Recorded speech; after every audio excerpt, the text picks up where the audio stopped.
They said debt would buy freedom. Instead, it bought control. This is how modern slavery was created. Every morning, millions wake up believing they are free.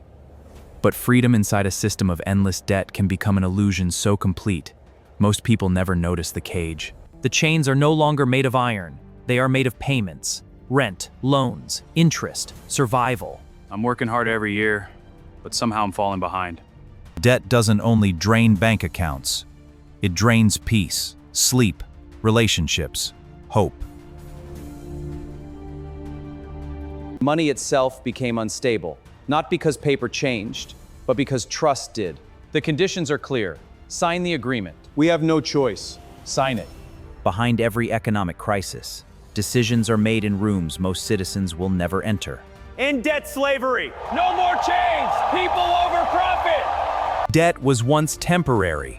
Then modern finance transformed it into a permanent condition. Entire generations entered adulthood already owing money.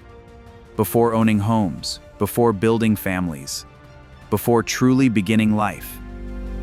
The system encouraged borrowing, then punished dependence. They made us dependent, then they punished us for it. But we will rise! We have no choice. The country needs emergency financing. And this is where dependency deepens.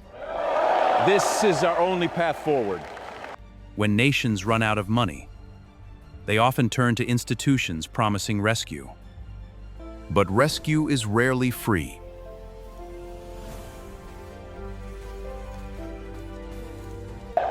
We can't survive like this! Cuts to public spending, higher taxes, lower wages, privatization, entire populations paying for national debt. We can't survive like this! Inflation rarely announces itself like a disaster. It arrives quietly, one price tag at a time. As currencies weaken, ordinary lives become more expensive. The dollar is tanking, it's a full collapse. Inflation is spiking everywhere. People can't afford basics. Recession fears are confirmed. The Fed has to act now. For the wealthy, inflation can become an inconvenience. For the poor, it becomes hunger. Modern slavery rarely looks violent. It looks administrative. People stop working toward freedom. They work to stay afloat. The numbers say they qualify. Debt became automated, scaled, industrialized. When economies collapse, fear spreads faster than fire.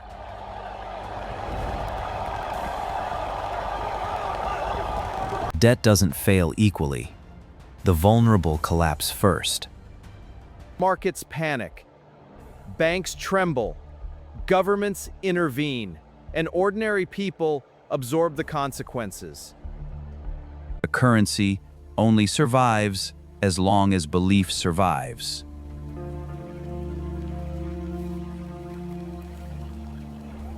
We can't keep borrowing. Then how do we survive? This is destroying us. I know, but what choice do we have? Financial power became concentrated inside institutions too large for most people to understand, and too important to fail. But every crisis carried the same message. Sacrifice now, stability later. The Dow plummets as recession fears grip the market. These are unprecedented times requiring tough choices. Layoff surge, deepening the crisis. Debt travels through generations, not only financially, psychologically. We can't keep doing this. What about the kids? We'll get through this together. Entire societies became organized around repayment. Markets expanded into every corner of life. Natural resources became assets. Water became investment. Food became speculation. Even crises became profitable.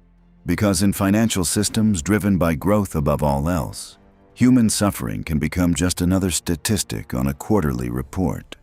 And somewhere beneath the endless transactions, the line between survival and business disappeared. Entire regions were left behind. Factories closed, farmland collapsed, communities emptied. Economic devastation doesn't always arrive with explosions. Sometimes it arrives slowly, through silence, abandoned streets, dark windows, shuttered stores, and generations wondering how prosperity disappeared without warning. In financial capitals, wealth multiplied faster than reality itself. Numbers moved through digital systems at impossible speed. Currencies traded, debt repackaged, assets leveraged, entire fortunes created from abstractions most people would never fully understand. And yet the people producing real labor often became poorer. The economy was growing, but human stability was shrinking. Debt changes human behavior. Friends stop talking about money because everyone is struggling. Families hide bills from each other. Workers stay in toxic jobs because survival leaves no room for risk. The pressure becomes psychological, invisible, constant, exhausting. A population trapped in financial anxiety becomes easier to manage, not because they are weak, but because exhaustion destroys resistance. Every rejection feels personal. Loan denied, credit score too low, interest rate too high. But behind every algorithm sits a larger reality. Modern economies increasingly measure human worth through financial performance.